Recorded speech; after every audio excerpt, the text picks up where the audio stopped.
Para comenzar, hablando de las necesidades o de la necesidad, primero necesitamos definirla, donde yo decidí esquematizarla de la siguiente manera. Las necesidades es la sensación de carencia. ¿Qué quiero decir con esta palabra? Es la falta de algo. Esto a su vez va acompañado por un deseo, obviamente el deseo de satisfacerla, pero esto va a generar algún tipo de esfuerzo físico. Este esfuerzo físico me va a dar la satisfacción para satisfacer esa carencia. Distintos autores clasifican las necesidades en dos grandes grupos, unas variándose en sus características y otras variándose en su clasificación. Vamos a hablar de las dos. Las necesidades presentan estas 7 características. Todas las necesidades. Las necesidades son inagotables. Quienes de nosotros no cumplimos alguna necesidad, como por ejemplo de vestirnos, alimentarnos, de familia, de empleo, de éxito, de salud, pero a la vez siempre notamos y tenemos la característica de que se cumple una necesidad y ya tenemos otra. Como por ejemplo, en el caso nuestro, ¿quién de nosotros no se compró un pantalón y decía, es lo que necesito, la verdad que necesito este pantalón, haciendo referencia a la necesidad de vestimenta, se compra el pantalón y a los 2 días dice, ay no, pero necesito un par de zapatillas? Esas son las necesidades que se estudiaron y las necesidades inagotables. De este punto habla de esta característica en particular. Todas las necesidades son sustituibles. Por ejemplo, una necesidad se puede sustituir relativamente con otra. Por ejemplo, si yo tengo una necesidad de sed, porque tengo demasiada sed y necesito tomar agua, la puedo reemplazar, por ejemplo, con una fruta que presente una gran cantidad de líquido. Eso es una necesidad sustituible que no tan solo necesito tomar agua para satisfacer esa necesidad de sed. También otra característica importante es que las necesidades pueden ser complementarias. Por ejemplo, yo tengo la necesidad de alimentarse y la necesidad de hacer ejercicio físico. Para que yo tenga un cuerpo y un bienestar y me sienta bien anímicamente, ahí se complementaron dos necesidades importantes. Una necesidad es la de alimentarse y la otra necesidad es la necesidad física. Todas las necesidades tienen esta característica, que están limitados en su capacidad. Yo no puedo comer 15 platos para satisfacer la necesidad de alimentarme. Yo no puedo tomar 10 litros de agua para satisfacer esa necesidad de sed. Estamos limitados en esa capacidad y a eso hace referencia este punto. El punto 5 y el punto 7, cuando hablamos de concurrentes y prioritarias, estamos hablando de que todas las necesidades tienen un orden prioritario. Yo si por ejemplo quiero realizar ejercicio físico, o por ejemplo quiero ir en busca de trabajo, o por ejemplo quiero construir mi casa, primero debo satisfacer una necesidad básica, que es la de alimentarse, para tener la fuerza y la fuerza necesaria para cumplir esa siguiente necesidad. Por eso las necesidades también se pueden ordenar a nivel prioritario. Y las necesidades también tienden a fijarse. ¿Correcto? Como por ejemplo, hay un mal hábito que es el de fumar. Es una necesidad. Quienes de nosotros somos fumadores y queremos fumar y tenemos esa necesidad de prender ese cigarrillo. Ese es un muy mal hábito, pero generalmente ese hábito es una necesidad y tiende a fijarse.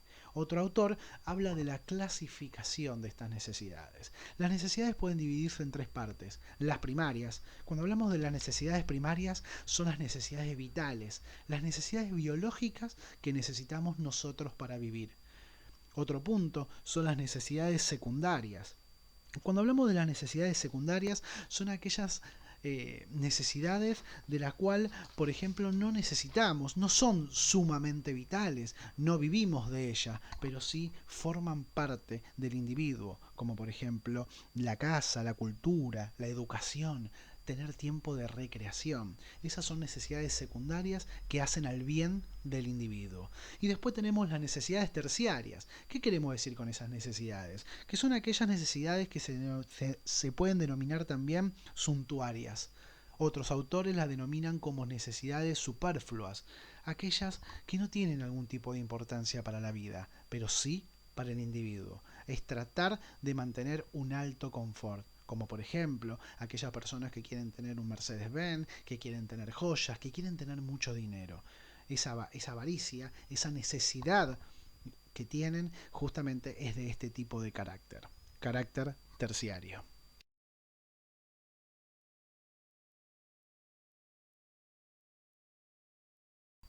Una vez entendiendo qué son las necesidades, qué mejor que citar a Abraham Maslow. Seguramente en el transcurso de todos estos 2 años que estuvieron en la institución, seguramente habrán visto la famosa pirámide de Maslow. Pero hay algo que siempre me anduvo dando vueltas. La pirámide de Maslow, todo el mundo la considera como la escala jerárquica de las necesidades humanas. Y eso es relativo. Maslow no se centró puntualmente en las necesidades de cada ser humano, porque cada ser humano tiene distintos tipos de necesidades. Maslow lo que quiso explicar es la teoría motivacional. ¿Qué quiere decir eso? La motivación que tienen todos los seres humanos para ir subiendo en su escala y ir satisfaciendo esas necesidades. Por eso Maslow habla de las diferentes acciones que hace el ser humano para motivar y obviamente que estar dirigidas a esos objetivos para cumplir esas necesidades. Eso es puntualmente lo que hablaba Maslow. Las necesidades, si bien son importantes, pero quedaban en un segundo plano. Él quería estudiar y él explicó a nivel individual y colectivo que las necesidades están caracterizadas por ese ímpetu motivacional de cada uno de nosotros. Ahora bien, siendo mediados de siglo, Abraham Maslow había comentado sobre esta característica y esta teoría de la motivación de las necesidades humanas. Fue estudiado, fue aceptado por la Organización Mundial de la Salud y empezaron a haber distintos tipos de autores apuntando hacia su ideología, que dentro de todo era la más correcta a nivel individual y colectivo. Enfermería también fue avanzando a nivel científico.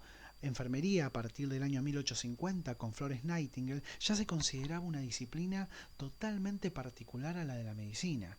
Pero recién en estos años, en el año 1950 aproximadamente, a mediados del siglo XX, aparece una persona que tenía un marco conceptual, que vamos a ver más adelante, pero el marco conceptual hacemos referencia a esa mirada específica en enfermería. Esa persona, que seguramente ustedes ya la nombraron, es Virginia Henderson. En estos 2 años seguramente cada uno de ustedes estudió sus 14 necesidades.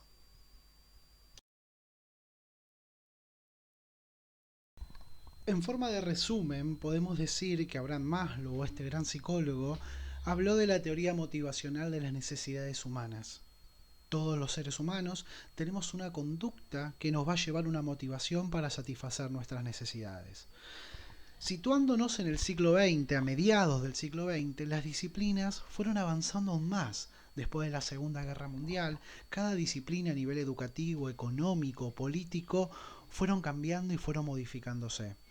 Obviamente, la enfermería no quedó de lado de esto y a partir del año 1950, Virginia Henderson, en Estados Unidos, ya estaba creando, junto con otras teorías, un marco conceptual. Ese marco conceptual es la mirada que tenemos nosotros como enfermeros, esa mirada que nosotros vamos a tener desde ahora en más una vez recibidos, donde ella diferenció a la salud o a aquella persona de la cual va a ser atendida con respecto a esas 14 necesidades dichas por ellas. Obviamente, basándose en las necesidades fundamentales de Abraham Maslow, Virginia Henderson decidió enmarcar una mirada de enfermería y los transformó en estas 14 necesidades. Virginia Henderson hizo 3 cosas muy importantes a nivel de nuestra profesión hoy en día que conocemos. La primera es que decidió que todo ser humano debe ser visto a nivel holístico, a nivel biopsicosocial. Otra cosa importante es que definió cuál es la función de nuestra profesión y algo aún más importante es diferenció la diferencia de las actividades, cuidados de enfermería y diagnósticos de la medicina. Virginia Henderson fue una de las precursoras de nuestro proceso de atención de enfermería, de esa mirada holística que nosotros debemos tener hacia el paciente y la manera de realizar nuestras acciones de enfermería fundamentadas. Este PAE, este proceso de atención de enfermería, comenzó sus primeros ladrillos en esta construcción, formando estas 5 características que ya todos conocemos. Gracias a Virginia Henderson nos enseñó cómo debemos valorar al paciente. Estas características que después fueron avanzando y seguramente el día de mañana van a seguir avanzando con los diagnósticos de enfermería, la planificación, ejecución y evaluación, Virginia Henderson fue una de las pioneras y la base de esta construcción de la enfermería como hoy en día se conoce, resaltando la importancia en la valoración. Ahora bien, ¿cómo Virginia Henderson dijo cómo valoramos un paciente? ¿De qué mirada y cuál es la mirada esa biopsicosocial que nosotros debemos tener? Virginia Henderson habló de esas famosas 14 necesidades, de las cuales a mí particularmente no me gusta llamarlas 14 necesidades, me gusta llamarlas 14 grupos de necesidades y ahora vamos a ver cada una de ellas y van a entender por qué digo que es un grupo de necesidades.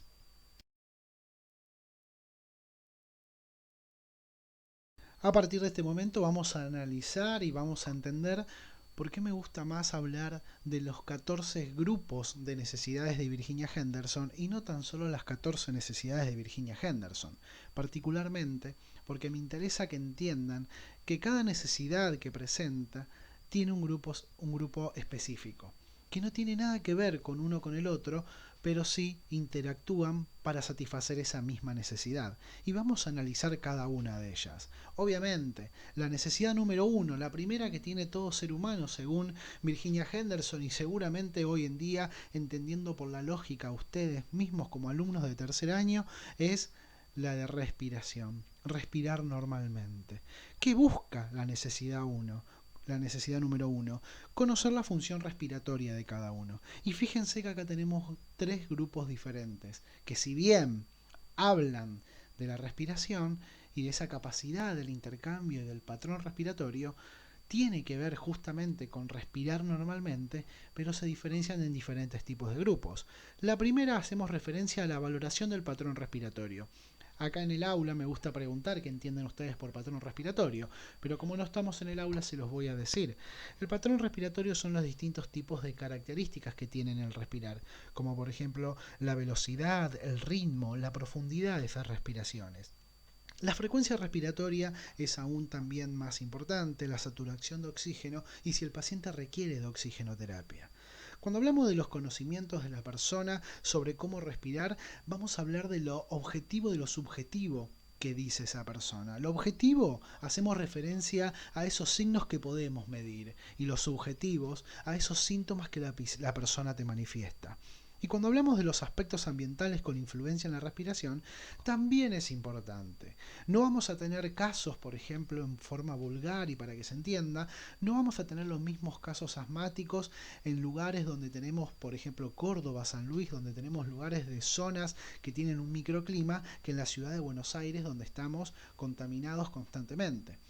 ¿Vieron qué importancia y por qué digo que son grupos? Porque cada grupo es independiente, pero interactúan para hablar de esta misma necesidad, en este caso, de la necesidad de respiración. Como segunda necesidad de Virginia Henderson nos vamos a encontrar con la propiedad de alimentación, comer y beber de forma adecuada. ¿Qué pretende esta necesidad? Conocer la idoneidad de la nutrición e hidratación de las personas según la edad, sexo y estado de salud. Virginia Henderson incluye tres grupos importantes para entender esta necesidad. Es el patrón individual del consumo de alimentos y líquidos, donde nos debemos preguntar y debemos observar, ¿esta persona come bien? ¿Esta persona tolera los líquidos que está comiendo? ¿Esta persona tolera la alimentación que se le está dando? Un segundo grupo son las medidas antropométricas, es el peso. Acá hacemos hincapié en la materia nutrición, donde seguramente nos enseñaron la superficie corporal, el índice de masa corporal y los percentilos que lo van a ver seguramente en materno-infantil, nos va a indicar el crecimiento y el desarrollo de un niño. Por último, los aspectos psicológicos también involucran el trastorno de la conducta alimentaria. Podemos llegar a atender distintos casos de personas con anorexia, bulimia o en algunos casos obesidad. Respecto a la necesidad número 3 de Virginia Henderson, hace hincapié en la eliminación. ¿Qué pretende esta característica, esta necesidad? Pretende conocer la efectividad de la función excretora de cada individuo. por lo cual la dividió en 5 grupos diferentes. El primer grupo hace referencia al patrón de eliminación fecal, donde observaremos la consistencia, el color y también las características de las heces, si presentan hematoquesia, qué tipo de diarrea, melena o estreñimiento. En el segundo grupo vamos a encontrar el patrón de eliminación urinaria, donde observaremos también las diferentes características de la orina, su color, olor, aspecto.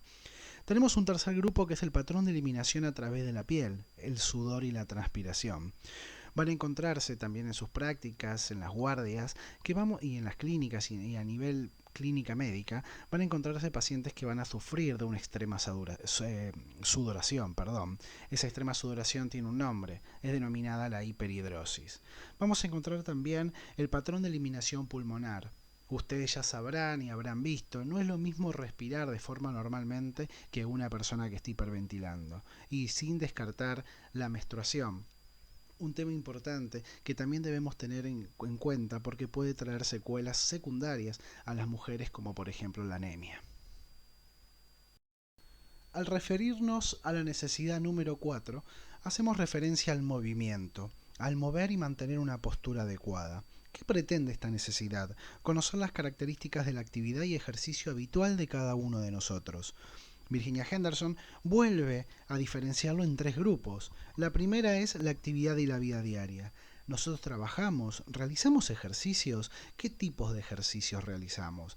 Y si hacemos ejercicios o no lo hacemos, ¿qué tipo de dificultad tenemos? ¿Tenemos debilidad, fatiga, cansancio? ¿Cuáles son esos síntomas subjetivos que nosotros debemos interpretar de la respuesta de cada uno de los pacientes?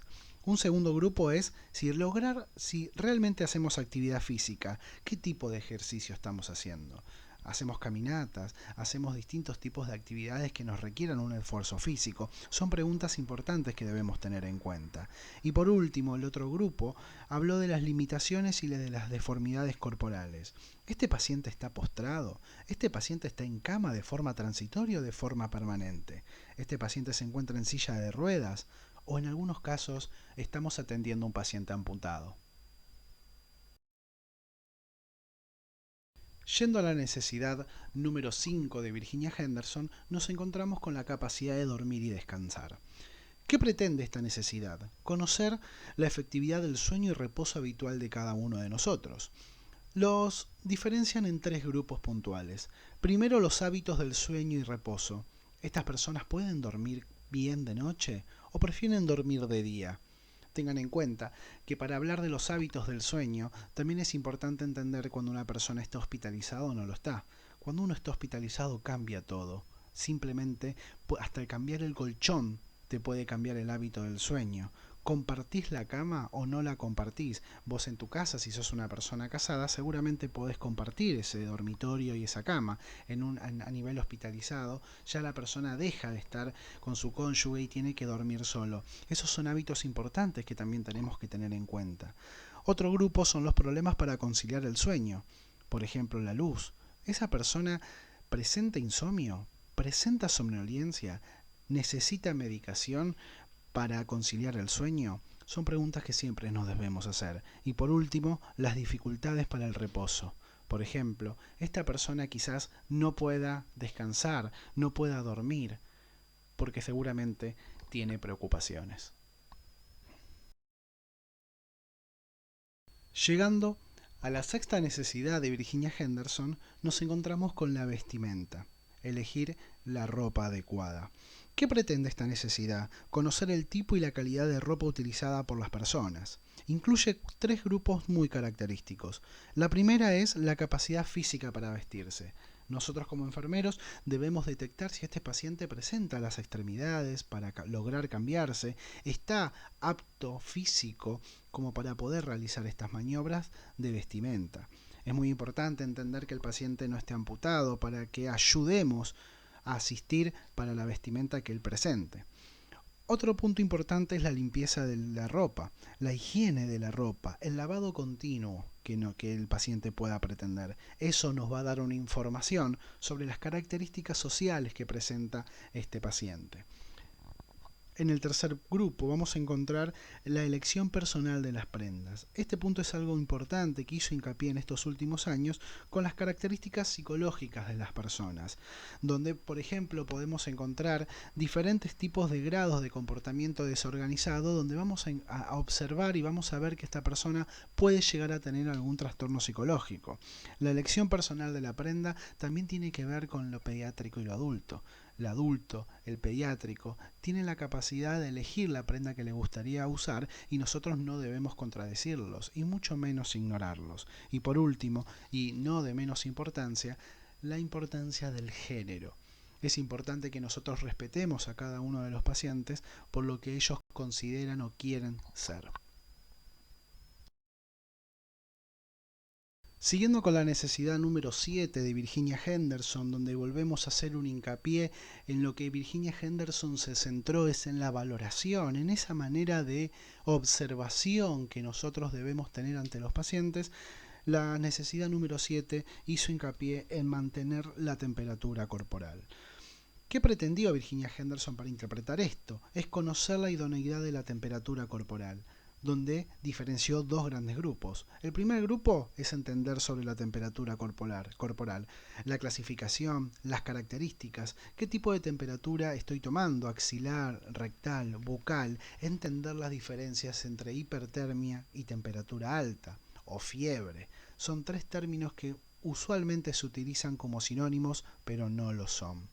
El grupo número 2 habla de las condiciones ambientales. Esta persona que ha aumentado la temperatura estuvo expuesta a algo, tuvo una insolación, por ejemplo, tuvo mucho calor, tuvo frío, donde pudo estar en una cámara frigorífica. Hay que observar todas estas cuestiones cuando nosotros atendemos a los diferentes pacientes posibles que podemos recepcionar.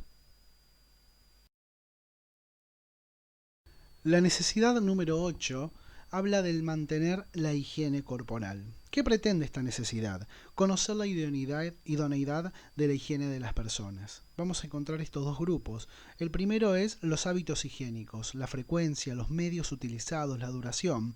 Ahí es donde tenemos que preguntar sobre algo fundamental que lo vimos durante todos estos 2 años, que es el lavado de mano y la higiene de esas personas. Estas personas tienen la capacidad de entender la importancia del lavado de manos y preguntar sobre la higiene corporal que va a tener en su casa. Segundo punto, la capacidad física para la higiene. Debemos entender y debemos interpretar, pero sobre todo debemos observar si estas personas, por ejemplo, deambulan y pueden higienarse las manos. ¿Puede higienizarse solo?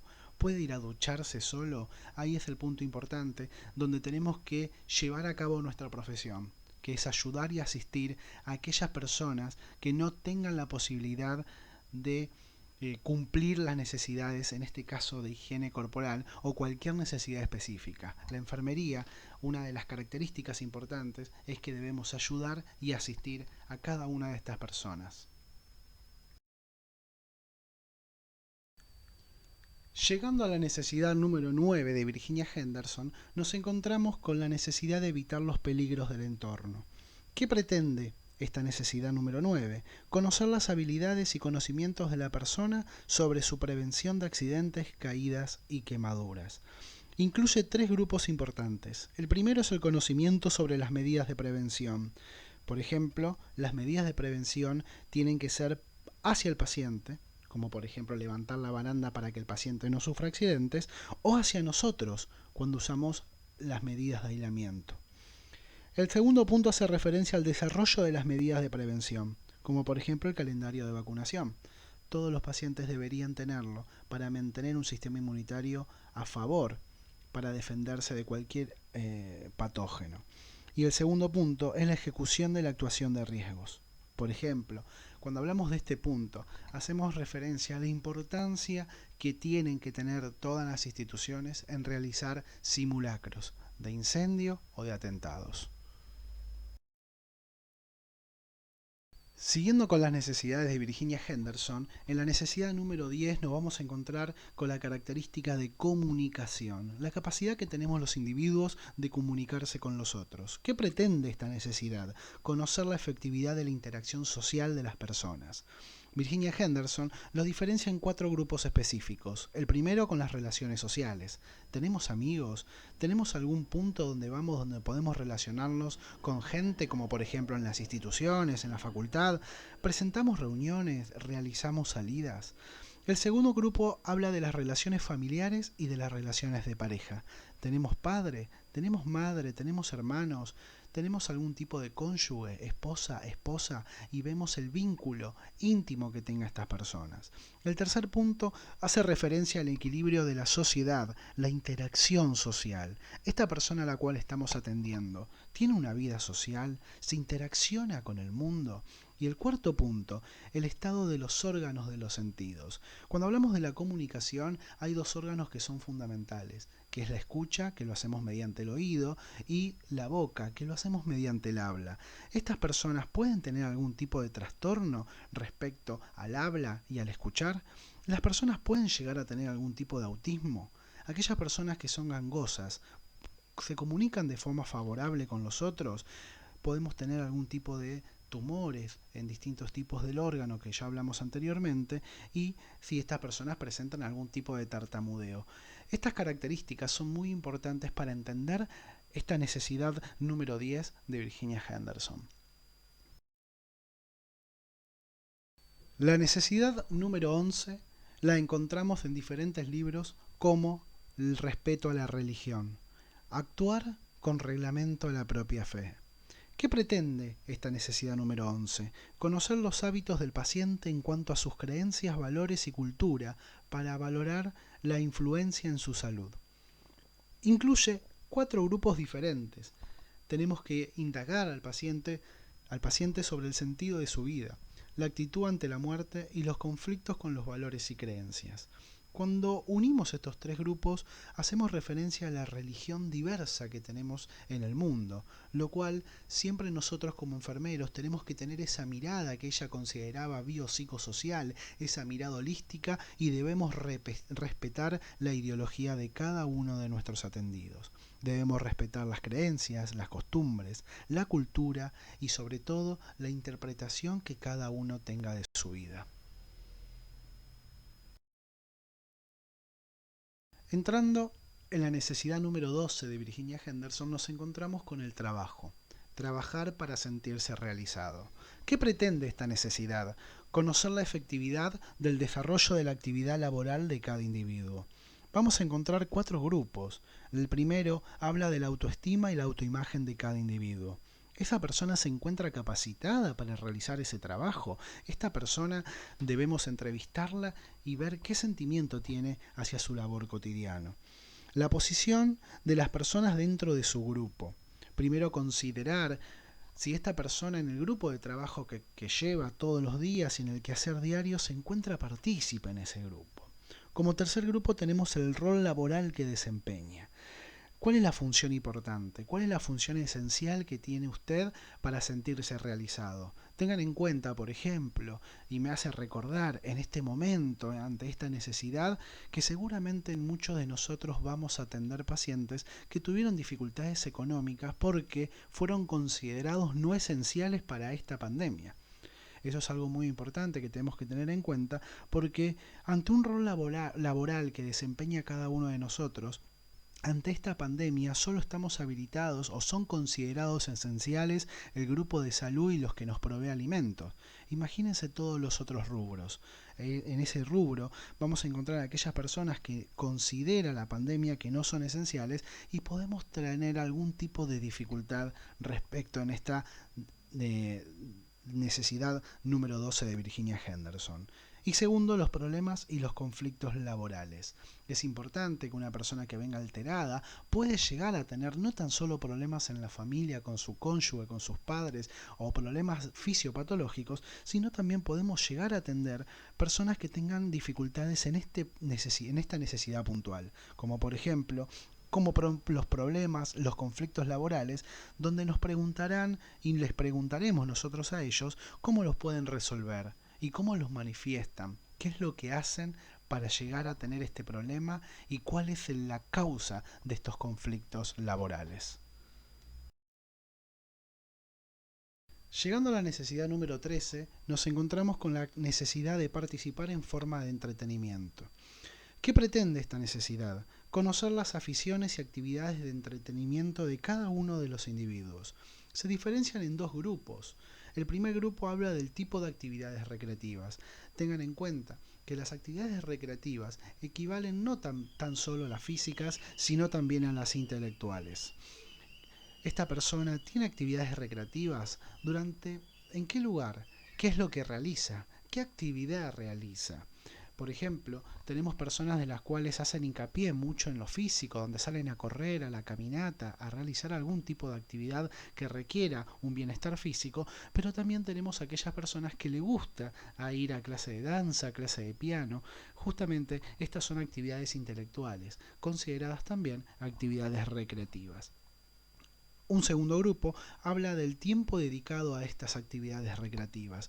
¿Cuánto es el tiempo que le dedican? ¿Por semana? ¿Por mes? ¿O cuántas horas por día le dedican a ese punto en particular?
Ahora bien, habiendo visto estos 14 grupos de necesidades Virginia Henderson, podemos pensar y podemos realizar un marco conceptual, esa mirada que tenía en aquellos años, a mediados del siglo XX, esta enfermera especializada en epidemiología.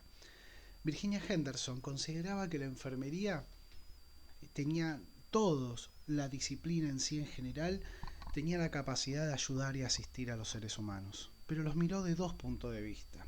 Lo miró del lado comunitario, del lado colectivo, donde ella consideraba que el ser humano podía realizar actividades que contribuyan a su salud, con el objetivo de que esa población tenga un mejor estado de bienestar y que sean independientes cada uno en su quehacer cotidiano. Pero eso no tan solo dependía de enfermería o dependía de la disciplina de asistir y ayudar, sino que también dependía de la fuerza de voluntad, del conocimiento y la voluntad que tenga cada persona. En el caso de un paciente hospitalizado, de un individuo que necesite de nuestro sistema sanitario, ella, si seguimos la flecha por debajo, va a considerar que la enfermería tiene la capacidad de ayudar a asistir al individuo. En el caso de que el individuo esté enfermo, tenemos que lograr la mejor recuperación de ese paciente para que vuelva a la sociedad de la manera más independiente posible. En el caso, por ejemplo, de que ese paciente tenga una enfermedad o una patología terminal, tratar de que tenga una muerte apacible. En el caso de que los pacientes que presenten y vayan al hospital, pero no presenten una enfermedad preexistente y que sean pacientes sanos, vamos a tener, y consideraba ella de forma crucial, que vamos a tener que promocionar los hábitos de salud. Siguiendo con el tema del marco conceptual de enfermería o esa mirada que debemos tener como enfermeros ya en este transcurso a pasos de recibirnos de enfermeros profesionales, hablamos del modelo conceptual, de este marco conceptual. ¿Y cuáles son esas características de estos marcos conceptuales? Primero que todos los modelos conceptuales, como puse en esta diapositiva, resultan eficaces para centrar y dirigir las investigaciones. Cuando hablamos de investigaciones, vamos a notar que en el segundo bimestre de esta materia vamos a realizar un trabajo de investigación y que esa es la base científica de nuestra disciplina. Enfermería se dedica a entender estos conocimientos y a tratar de unir estas disciplinas y unir todo este conocimiento científico para tratar de aún favorecer y fomentar nuestra disciplina como dicha actividad. Y proporcionan fuentes de las cuales derivan los distintos tipos de teoría que constituyen el núcleo central para organizar el conocimiento de la disciplina y que tratan de describir, explicar, predecir y controlar los fenómenos propios de la enfermería.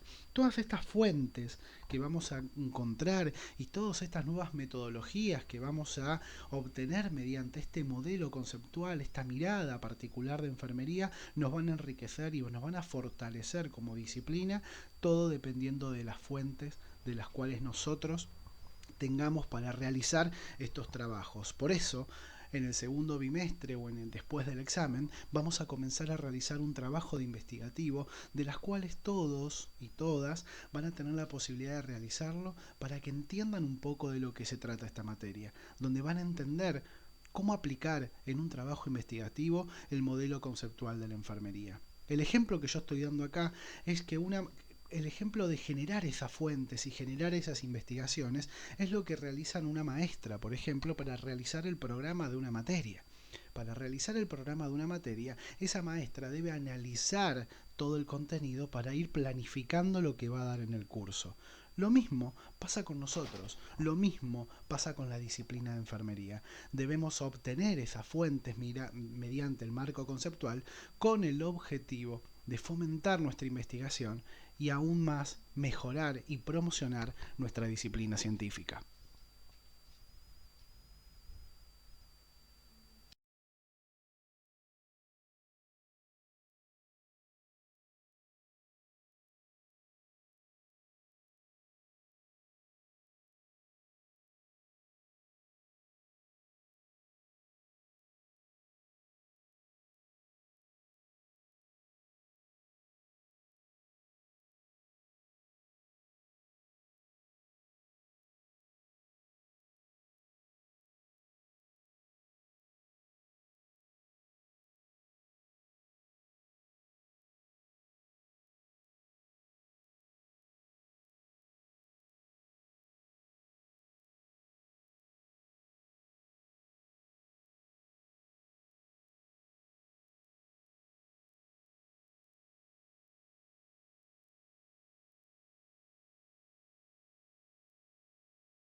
Desde el comienzo de la clase entramos por diferentes temáticas. Vimos desde Abraham Maslow con la teoría motivacional, pasamos a esa mirada, a ese marco conceptual que debemos tener como enfermeros, y una de las personas más importantes, influyentes en nuestra disciplina de enfermería fue Virginia Henderson con sus 14 grupos de necesidades.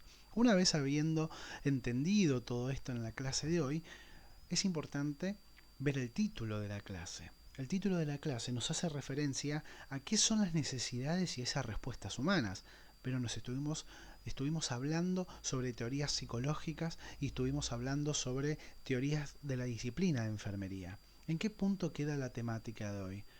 ¿A qué hacemos referencia y por qué nosotros decidimos observar, o en mi caso decidí observar la importancia de que entiendan primero las necesidades básicas de nuestra disciplina y las necesidades fundamentales a nivel psicológico? Primero, para que entiendan de que el ser humano nunca está en equilibrio. El ser humano siempre está de forma dinámica. No se confundan con el concepto dinámico de salud. Eso hace referencia a la salud en forma puntual. En este punto, nosotros denominamos al estado de equilibrio de una persona denominado homeoresis. Homeoresis es el estado de equilibrio de una persona en todas las actividades que uno realiza. Pero esas actividades a nivel individual depende de lo que dijimos anteriormente, de ese sujeto, de ese sistema del sujeto tetradimensional. Depende de dimensiones internas como es la persona y el cuidado de la misma, y de dimensiones externas, que hace referencia a la salud y al entorno.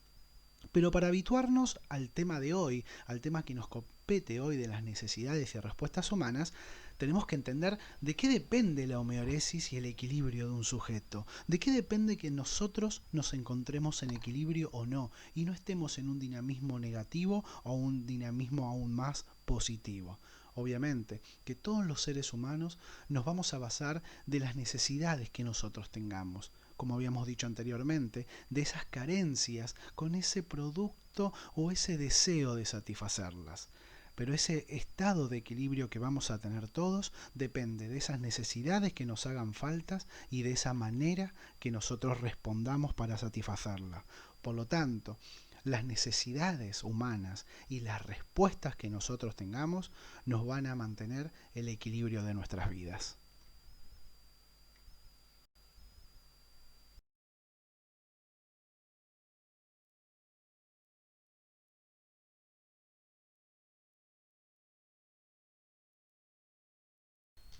Ante una necesidad, todos los seres humanos tenemos distintos tipos de respuestas.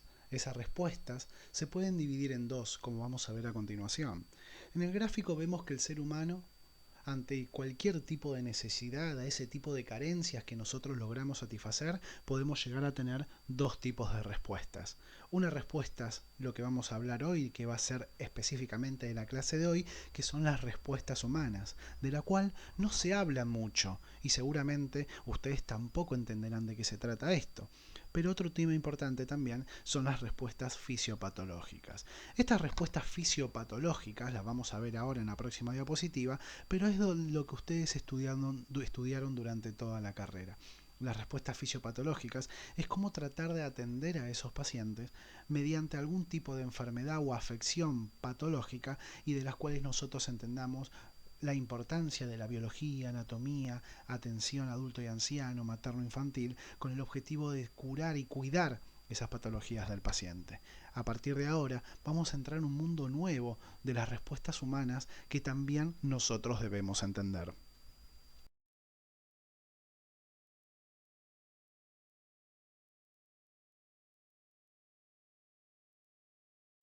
Como dijimos anteriormente, ante una necesidad que todo ser humano tiene, podemos obtener distintos tipos de respuestas. La respuesta que nosotros vamos a ver y que vimos durante todos estos años de cursada, incluido yo en la carrera de enfermería, fueron respuestas fisiopatológicas. Cómo nosotros implementamos nuestras acciones, nuestro proceso de atención de enfermería ante un paciente que tiene algún tipo de manifestación fisiopatológica. La misma palabra, las respuestas fisiopatológicas, hacen referencia a las manifestaciones objetivas, signos, o subjetivas, síntomas, por ejemplo, que presentan todo individuo ante una enfermedad. Nos dedicamos mucho tiempo y durante toda la carrera y aún más cuando estemos en la licenciatura, vamos a notar que todas estas respuestas que nos vamos a centrar en nuestro proceso de atención de enfermería hacen referencia a estas respuestas fisiopatológicas. Obviamente, son las materias más troncales que nosotros tenemos en la carrera donde hacemos referencia a los distintos tipos de sistemas. El respiratorio, digestivo, urinario, cardiovascular. Obviamente que nuestras acciones están destinadas así, ahí, porque el mundo del cuerpo humano es sumamente interesante y nosotros debemos entender y debemos observar todas estas cuestiones para tratar de hacer nuestros diagnósticos de enfermería y obviamente nuestros cuidados de enfermería. Algunas etiquetas diagnósticas, por ejemplo, son el deterioro de la deglución, deterioro de la eliminación urinaria, diarrea, deterioro del intercambio gaseoso, etc. Esto es lo que nosotros nos hace de mucha importancia durante toda la carrera. Pero no tan solo debemos estudiar las respuestas fisiopatológicas.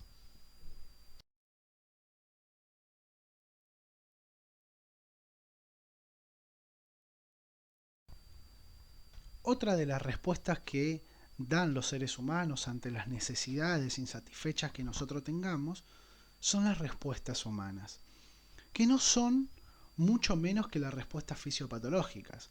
Nos enseñan durante muchos años cómo debemos atender, cómo debemos cuidar y cómo debemos fomentar nuestro proceso de atención de enfermería al tratamiento y a esas acciones que nosotros debemos hacer ante las respuestas fisiopatológicas del paciente. Es totalmente correcto, es totalmente factible y es totalmente claro, pero debemos tener en cuenta que las respuestas no tan solo pueden ser fisiopatológicas, las respuestas también pueden ser humanas. ¿Y a qué hacemos referencia cuando hablamos de respuestas humanas? Hacemos referencia a aquellas percepciones, sentimientos y conductas que tengan los pacientes. Esa también es una visión holística y, como muy bien decía Virginia Henderson, holística de una manera biopsicosocial del individuo. Por lo tanto, cuando nosotros observamos estas respuestas humanas, hacemos referencia a la comunicación, a la relación, a la valoración, a la elección, por ejemplo, el movimiento, a la percepción y a aquellos sentimientos y conocimientos que tenga el paciente. Ante estas cualidades y características de las respuestas humanas, nosotros también tenemos diagnósticos de enfermería. Por ejemplo, algunos de los diagnósticos puntuales que hacen referencia en el NANDA también de las respuestas humanas son el manejo efectivo del régimen terapéutico. Fíjense que ahí no hay nada fisiopatológico, sino puede referirse a la conducta de este individuo. También disposición para mejorar el equilibrio de volumen de líquidos. La disposición que tenga el paciente habla de su percepción, de su elección.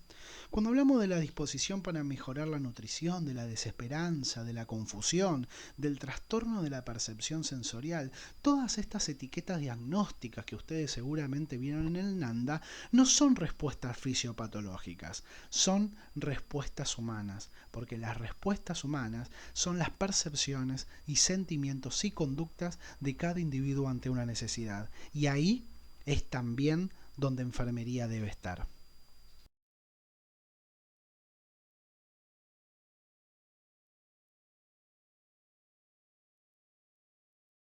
Graficando lo dicho anteriormente, notamos en un libro del Acto de Cuidar del año 2009 por el profesor licenciado Santiago Durante. Este libro es de suma importancia, este libro a los que les interese todo lo que es en forma general la disciplina de enfermería, hace referencia a los distintos tipos de metodologías y teorías para entender nuestra disciplina. En un apartado de ese libro habla de la teoría del resorte. La teoría del resorte hace referencia a estas necesidades humanas y a esta respuesta que nosotros vamos a tener. Cuando hablamos de la teoría del resorte, primero pongámonos en la cabeza un resorte. Un resorte está siempre retraído, donde nosotros para que cumpla una función necesitamos estirarlo. Y cuando nosotros lo estiramos, notamos algo, que si lo soltamos, al soltarlo, vuelve a retraerse en su posición habitual. Por lo tanto, en esta teoría de resorte, lo vamos a ver mejor en la diapositiva que viene, vamos a entenderlo de esta manera. En la imagen 0 vamos a notar el estado de homeoresis, que es el estado de equilibrio de una persona. Fíjense que el resorte no está tan retraído, pero tampoco está tan estirado y generando tensión. Cuando nosotros satisfacemos una necesidad, esa necesidad sí se transforma en una continua tensión. ¿Qué significa? Cuando nosotros satisfacemos esa necesidad, en la teoría del resorte, hace referencia a que agarramos ese mismo resorte y lo estiramos y cumplimos nuestra necesidad. Cuando nosotros cumplimos esta necesidad, fíjense en la imagen A y fíjense sobre todo en la flecha de la imagen A, como todo resorte va a tender a volver a retraerse. ¿Qué quiero decir con esta imagen y esta continua tensión? Si nosotros estiramos el resorte, significa que estamos cumpliendo una satisfacción, estamos cumpliendo una necesidad y logrando la satisfacción de la misma, pero siempre va a volver a su punto habitual para tratar de cumplir otra necesidad. ¿Se acuerdan que habíamos hablado de que las características de las necesidades son inagotables? Bueno, a este punto hace referencia. Si bien cumplimos una necesidad, estamos en una continua tensión. Una vez cumplida y haber tenido una respuesta ante esa necesidad, soltamos el resorte y vuelve a su retraimiento. Cuando ese retraimiento persiste y ese retraimiento jamás o muy pocas veces vuelven a ese grado de tensión, significa que no nos estamos satisfaciendo esas necesidades. Ese retraimiento continuo puede transformarse en un problema. Y este problema puede tener una causa. Y esa causa puede ser una crisis. Ahora, en la diapositiva que viene, vamos a entender un poco mejor de qué se trata esto. Pero siempre tengan en cuenta y tengan en su cabeza un resorte.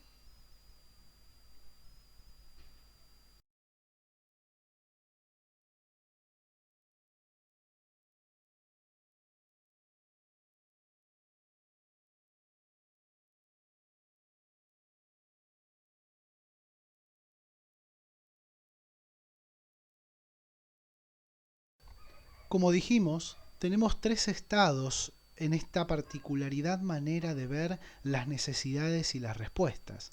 La homeoresis, dijimos que este resorte, y fíjense en la imagen que estamos viendo acá en la primera medida, ese resorte no está retraído como tienen todos los resortes, pero tampoco está estirado, generando una continua tensión. El estado de homeoresis hace referencia a este recuadro amarillo que estamos viendo en la imagen, es donde nosotros debemos mantenernos, si bien satisfaciendo nuestras necesidades, no generando un problema. El estado de homeoresis es la mediada fuerza que nosotros tenemos en este resorte. Cuando nosotros satisfacemos nuestra necesidad, ese resorte va a ir en busca de esa tensión continua, va a tratar de extenderse lo máximo posible, pero siempre con la particularidad de unas características de un resorte que va a volver a generar ese estado de homeoresis, tratando de esperar otras satisfacciones del ser humano. Cuando nosotros entramos en el mundo del problema, observamos una cosa importante. Ese estado de homeoresis se acaba, no estamos en ese estado dinámico para esperar una satisfacción y estirar el resorte, sino que el resorte aún se retrae mucho más. Cuando nosotros nos retraemos ante las respuestas a ese acúmulo de necesidades insatisfechas, esto se transforma en un problema. Por eso, para entender la teoría del resorte, qué mejor explicar con lo que pasa con nuestra vida, en forma resumida. Nuestra vida está continuamente de esta manera, tratando de mantener dentro del parámetro medio de homeoresis el equilibrio de nuestras vidas, satisfaciendo nuestra necesidad, pero siempre retrayendo el resorte para esperar una nueva necesidad, donde el objetivo nuestro y de nuestras vidas y de cómo ayudar al otro es tratar de que nunca lleguemos al problema. Siempre estemos en un estado medio en busca de la satisfacción personal.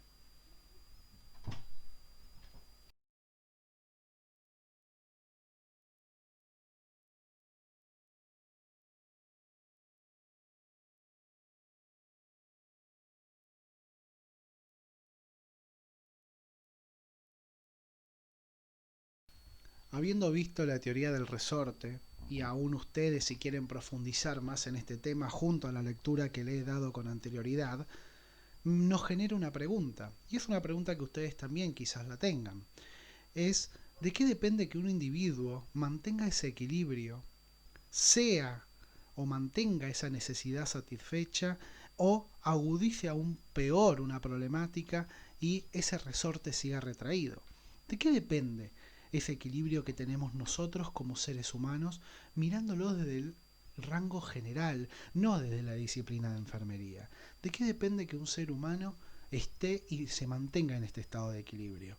Obviamente, depende de esas respuestas humanas, dependen de esas conductas, de esos sentimientos, de esas percepciones, como lo dijimos anteriormente en la definición de respuestas humanas.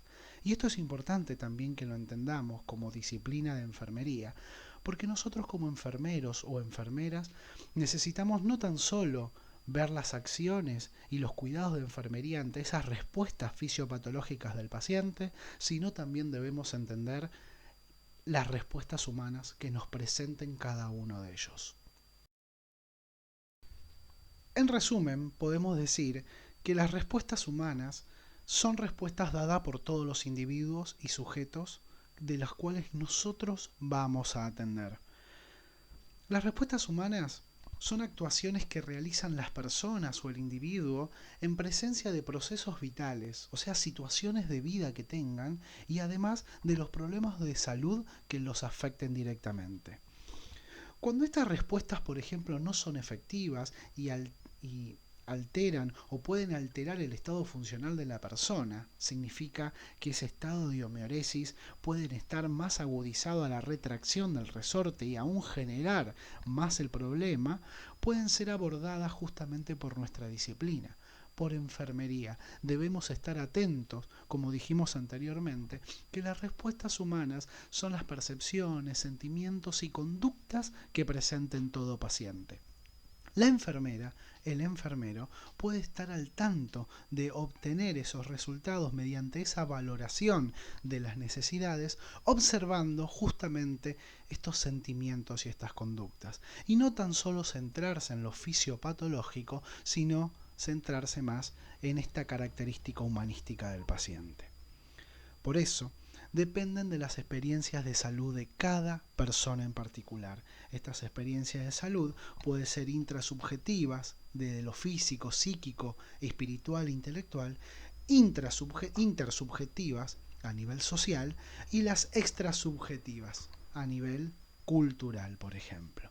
Estas respuestas humanas que nos va a dar los pacientes y de las cuales nosotros debemos tener una mirada, un marco conceptual, no centrarnos tan solo en la respuesta fisiopatológica, sino también abordar que los pacientes tienen un carácter humano, una conducta humana, una percepción y un sentimiento humano. Por eso las respuestas humanas hacen referencia a esos procesos vitales que está el paciente atravesando y con el objetivo de que ese problema de salud que tengan, tengamos una visión desde la mirada nuestra para obtener resultados y realizar nuestras acciones y cuidados de enfermería.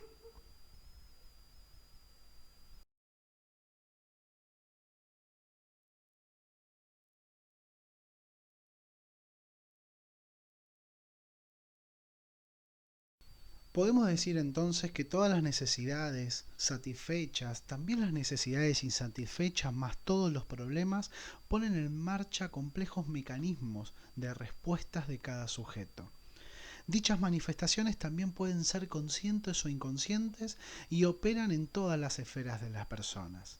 ¿Qué quiero decir con esto? Todos nosotros, absolutamente todos nosotros, vamos a tener necesidades diferentes, que pueden ser satisfechas o no pueden llegar a serlo. Y todos nosotros vamos a tener problemas. Pero el mismo problema que yo estoy teniendo ahora seguramente no es el mismo del que tiene la persona de al lado. Todos nosotros vamos a tener problemas, todos nosotros vamos a tener necesidades, porque son inagotables. Todos nosotros vamos a tener la capacidad de satisfacerlas y algunos, en el caso contrario, no van a poder satisfacerlas. Este conjunto de necesidades van a activar diferentes tipos de complejos con el objetivo de obtener una respuesta humana y lograr esa satisfacción. ¿Qué quiero decir en esta diapositiva en forma particular? Todos nosotros vamos a generar respuestas humanas para tratar de satisfacer esa necesidad. Pero existen diferentes tipos de respuestas humanas, que ahora más adelante vamos a ver de qué se trata. Estas respuestas humanas pueden denominarse funcionales porque van a tender a satisfacer esa necesidad o disfuncionales porque van a empeorar aún el problema de ese individuo. Al hablar de estructuras necesitantes hacemos referencia al conjunto de necesidades de las cuales nosotros estamos en continua atención. Cuando hablamos de estructuras necesitantes hacemos referencia a que todos nosotros poseemos necesidades y nuestro estado, nuestro resorte de vida, como lo vemos en la imagen, está en continuo dinamismo. Cuando hablamos de estructuras necesitantes es un breve resumen de lo que vimos anteriormente. Todos nosotros poseemos necesidades.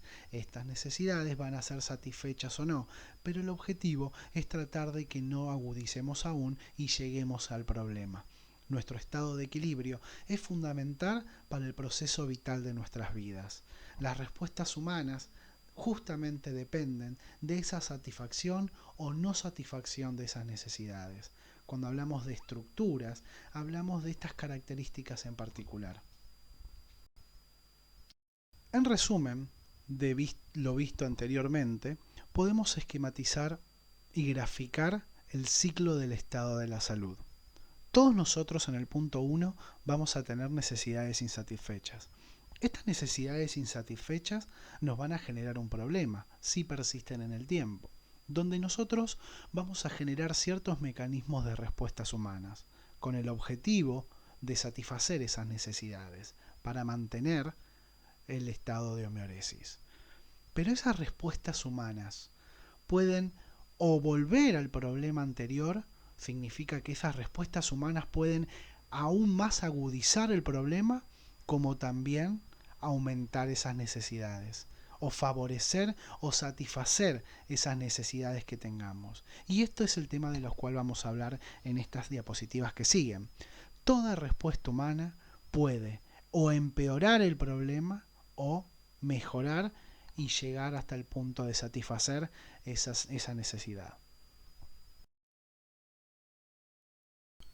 Toda respuesta humana, como dijimos anteriormente, pueden estar focalizadas hacia agudizar aún peor el problema o satisfacer nuestras necesidades. Cuando se nos presenta un problema, obliga al individuo, obliga al sujeto a adoptar medidas para resolverlas. Pero estas medidas pueden impulsarlas para los dos lados. Una, como dije anteriormente, para agudizar aún más el problema, o en el lado contrario, es para satisfacer esta necesidad. Existen dos fuerzas. La primera fuerza, que es la que todos tratamos de tender, es la de satisfacer e impulsan a satisfacer estas necesidades. Existen dos tipos de fuerzas para impulsar una satisfacción. Es la fuerza pasiva, donde el problema desaparece por sí solo, o en el caso activo, cuando las fuerzas son activas, es cuando nosotros tenemos que realizar esas respuestas denominadas respuestas funcionales con el objetivo de favorecer esa satisfacción de esa necesidad. Pero también tenemos el caso contrario, que son aquellas fuerzas que impulsan hacia el problema. Esas fuerzas que impulsan hacia el problema pueden ser de manera pasiva caracterizado por estas tres cualidades. Primero, que hay una sumatoria de necesidades insatisfechas, hay un crecimiento de este problema y hay una prolongación en el tiempo de este problema. Esta fuerza pasiva de generar y agudizar aún más el problema va a fomentar a que esta problemática que vamos a tener va a empeorar nuestra salud. Pero también tenemos fuerzas activas, que son respuestas humanas denominadas disfuncionales, que son respuestas humanas de nosotros mismos, del sujeto, del individuo, que van a generar aún más el impulso y la agudización de ese problema.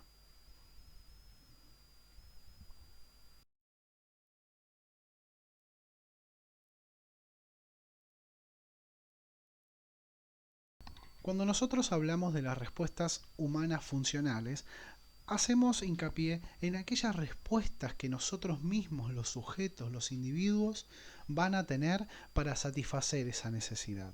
Existen 6 características diferentes de estas respuestas humanas para atender a satisfacer esas necesidades. Vamos a ver detalladamente cada una de ellas. La primera es la adaptativa. Existen las respuestas humanas funcionales adaptativas, que es la capacitación de adaptación a los cambios. La asimilación de información, actitud crítica, regulación de actividad cotidianas, como por ejemplo la comida del sueño. Vamos a dar un ejemplo de ella. ¿Quiénes de nosotros ha sido hospitalizado? Si bien es algo totalmente, es un cambio rotundo en nuestras vidas, nosotros tenemos que adaptarnos a esos cambios. Por lo tanto, no es que nos van a perjudicar y aún nos van a agudizar más el problema. Nosotros vamos a estar observando, permitiendo y entendiendo y adaptándonos a la situación hospitalaria con el objetivo de satisfacer esa necesidad o esa problemática que estamos teniendo. Otro ejemplo claro de adaptación es la de aquellas personas que empiezan un nuevo trabajo. Es algo totalmente nuevo, es algo totalmente diferente, pero nosotros nos estamos adaptando. No estamos renegando porque vamos a comenzar un nuevo trabajo. Esa respuesta humana que nosotros tenemos tiene un nombre, que son las respuestas humanas adaptativas. Otro punto importante son las respuestas humanas equilibrantes. Cuando hablamos de equilibrantes, hablamos de la capacidad de mantener la energía, la capacidad de mantener ese estado de equilibrio, ese estado de homeoresis, como por ejemplo, adecuar el manejo de tiempo libre y de ocio. Esta imagen que ustedes ven acá al lado de esta característica es de una persona que sale del trabajo y va a disfrutar de la playa, va a disfrutar del sonido, del calor, del mar. Nosotros tenemos que tener una cierta característica para tratar de mantenernos en ese estado de homeoresis, entendiendo esta característica de equilibrio. Nosotros debemos ser equilibrantes en todos los quehaceres que nosotros hacemos cotidiano, pero también para pensar en nosotros mismos. Cuando nos referimos a una tercera característica, hacemos referencia a la evolutiva, que es las respuestas que favorecen a nuestro desarrollo como sujeto desde el punto de vista espiritual, psíquico, físico, social. Esta característica en particular se las digo que son cada uno de ustedes. Porque ustedes, si bien están teniendo respuestas humanas, evolutivas, porque se están preparando como enfermeros profesionales. Significa que en su vida como individuos y como sujetos están evolucionando para tener un mejor intelecto y que sean mejores personas.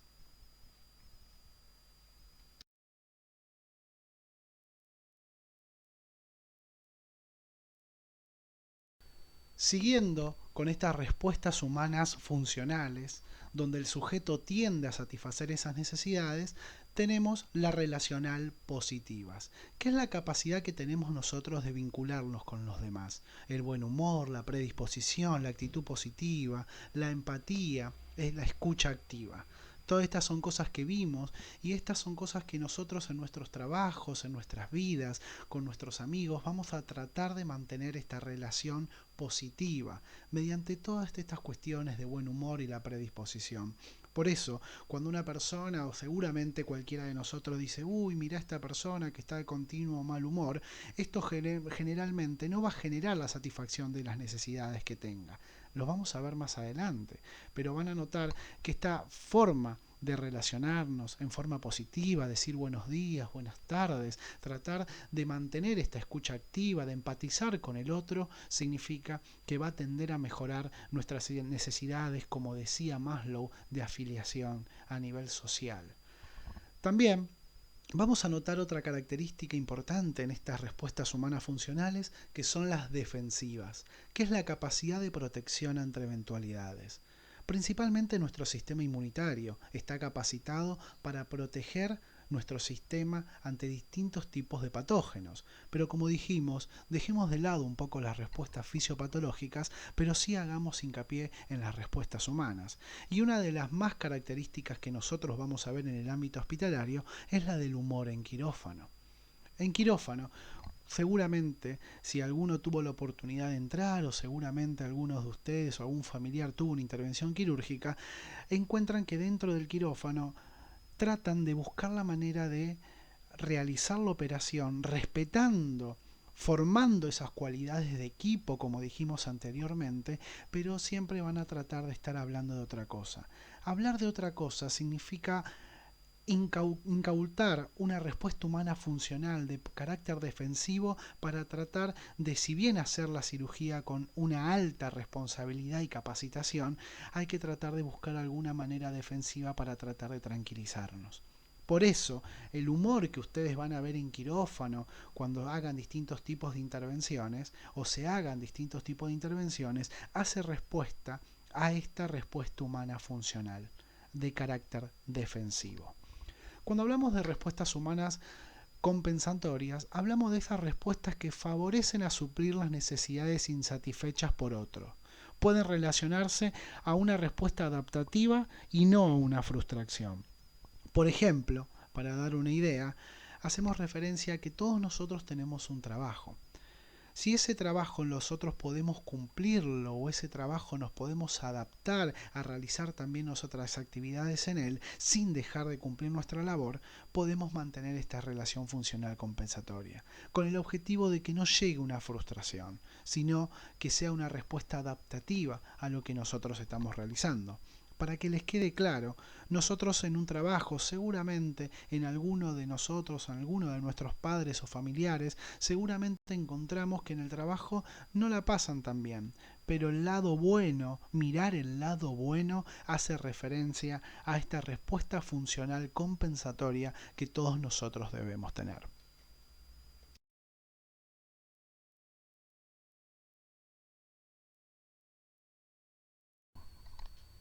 Las respuestas humanas disfuncionales son aquellas respuestas humanas que aún agudizan el problema, o sea, no favorecen a la resolución de esa necesidad insatisfecha, sino que empeoran esta crisis, empeoran esta problemática. Tenemos 7 características que vamos a ver a continuación. La primera de ellas es la negación, que es la negación de un problema determinado. Científicamente está comprobado, como ustedes también lo saben, que seguramente lo habrán visto, que es las etapas del duelo. ¿Se acuerdan la primera característica de la etapa del duelo? Claro que sí, la negación. La negación es una de las primeras características que el ser humano tiene. Esa característica con el objetivo de que mantengamos ese mecanismo de defensa impidiendo la intervención a la resolución de ese hecho o a la resolución de cualquier tipo de actividad. La negación es una de las características que nosotros afrontamos como seres humanos para negar la realidad. El segundo punto son las autodestructivas. Si bien muchos pacientes psiquiátricos que ustedes habrán visto, habrán notado que no tan solo la psiquiatría es el punto importante, sino que cuando hablamos de las respuestas humanas disfuncionales autodestructivas, hacemos referencia a aquellas respuestas que involucran un daño explícito de la integridad física. La automutilación, intento de suicidio, la autoflagelación. No significa que todos tengan un problema psiquiátrico, pero sí nos dan a entender, y seguramente ustedes habrán visto en el hospital Alvear cuando fueron a hacer las prácticas, que muchos de ellos tenían este tipo de respuesta humana disfuncional. Y cuando hablamos de la adictiva, hablamos de aquella relación patológica entre la persona y un elemento adictivo, que puede ser el tabaco, puede ser el alcoholismo, puede ser la compulsión del trabajo. Todos, la mayoría de los individuos pueden obtener o pueden tomar esta respuesta humana disfuncional manejándolo desde el lado adictivo. Por lo tanto, dentro de estas patologías, dentro de esta complicación de aumentar aún la problemática, encontramos estas 3 características puntuales.